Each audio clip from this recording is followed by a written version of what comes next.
Hey, what's up everybody? It's Sam here. So you're wondering how to use a HELOC to buy an investment property, right? So in this video, I'm gonna go and share all my tips and tricks on how to buy an investment property using a HELOC, as well as the pitfalls to avoid when using a HELOC to buy an investment property.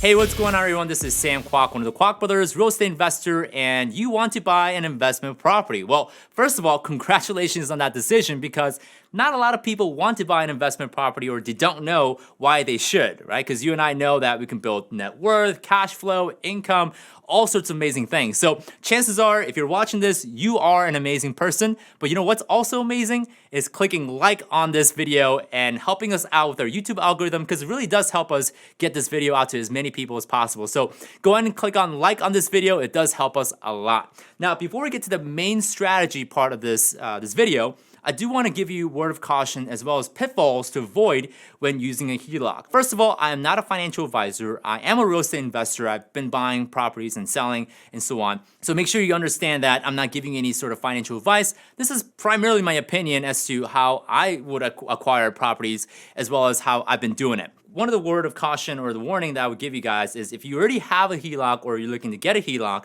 my suggestion or opinion is to use less than 50% of the total HELOC limit. So if you have a $100,000 HELOC limit, use only $50,000 or less, and this is more so have to do with protecting you guys from a possible recession and its negative impact. Another thing is that don't exceed more than 70% of the combined debt when it comes to your home or your residence. So if you, let's say, have a home or your primary residence is worth, let's say, $100,000, we don't want to exceed more than $70,000 in total debt on this home value. Again, going back to protecting yourself from a possible recession, we don't want to have to owe more than what our home is actually worth. This is all to protect you guys. We don't want to get too aggressive, right? We want to stay conservative, but at the same time, we want to be able to grow. So let's go and dive right into the strategy.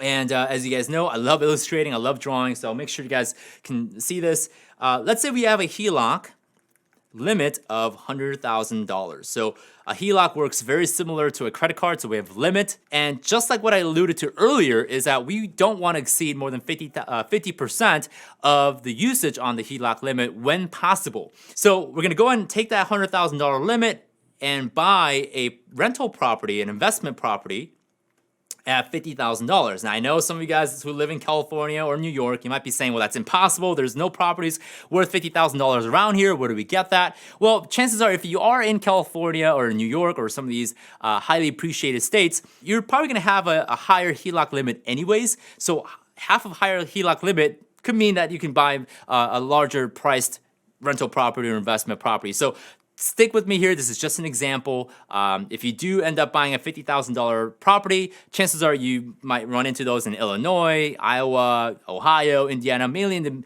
the Midwestern state. Another word of caution is that you may be tempted to use the HELOC as a down payment for the next rental property. Well, I'm not so big into that either because, again, you're gonna have to have more debt, right? You're using debt to get another debt, right? We don't want that happening. So the optimal situation will be to take that $50,000 in this example and just purchase the property outright, no other liens, no other debt. So let's say we went and bought the property for $50,000 outright. There's no other lien of itself. Now we have a $50,000 balance, as you guys can see right there, right? But this property now is generating $1,000 in terms of cash flow. Okay, and this is just an example. I'm just making the numbers up, okay? There you go, $1,000 a month that's going back. Now, if you guys know our strategy, how to pay off your mortgage within 5 to 7 years, you guys will know exactly why we bring the income back to the HELOC, because we want to pay that $50,000 off. Okay, completely, with the existing income that you already have. So with the existing income, plus a new $1,000 income, we're now getting to pay off that $50,000 balance even faster and quicker than before. Let's say time goes on, you pay off the $50,000 complete. Now we have back to $100,000 of open limit. So same thing, we're gonna go and buy another rental property around the same price, $50,000, okay? Create another income of $1,000. So now we have $2,000 coming in terms of our rental income that's going back to the HELOC. And what's happening here is we're snowballing, right? We have more income to pay off the HELOC faster. So next time we buy, we're getting there faster, faster, faster. It's sort of an exponential growth that we're gonna see. So buy more properties, buy more properties. So I'm gonna actually clear this drawing out and make this a little prettier. So we got the HELOC again, boom. And with this HELOC, we bought several properties. Okay, we bought like 3. Let's go with 4. And assuming that each of the properties bring us $1,000 a month in terms of rental income, this right here is about $4,000 of rental income that's going back to the HELOC, paying it off faster, buying another one, pay it off faster. So you're gonna get to a point where you might have $10,000 a month in revenue from your rental properties. What that means is every 5 months now you can go and buy a new property. Now it's gonna be even more. So you guys are gonna see this exponential growth. This is a phenomenal way to transition from completely paying off your home residence, to now start buying rental properties to build that income, to build that financial muscle, so to speak. Now, here's how to take this up another notch, and this is completely up to you guys. This might be a little bit too aggressive, but this could work. One thing you can do now is, now that you have some asset, you have net worth, right? You have more properties that are paid off. The banks are going to start to look at this and say, you know what? You have some bankability. You have some asset. You have income coming in. You're stable. You have paid off homes. What you can now start doing is take one of these rental properties and get a HELOC on that.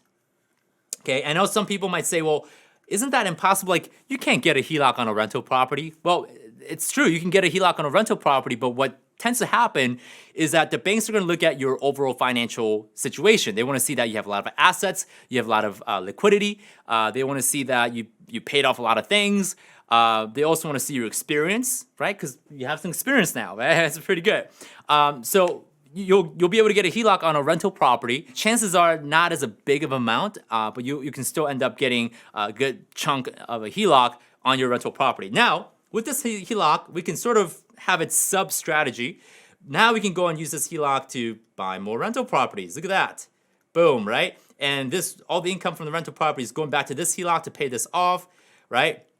And this right here is still paying off the HELOC over here, and you're buying more properties here, and you're buying more properties there. So you're literally stacking, right? Your growth is much more faster than ever before. So you've been doing this. I'm gonna fast forward. Let's say you were able to buy 20 rental properties, single family residential, let's say, okay? Rental properties, single family rental properties, okay? Now what you can do is, now you have 20 separate properties. You can now sell this portfolio, okay, sell it, and you can do what's called a 1031 security exchange. So a 1031 security exchange is an exchange of investments that helps you defer capital gains when selling those properties, because chances are you've held on to this for some time now. You may have some capital gain taxes that you have to pay.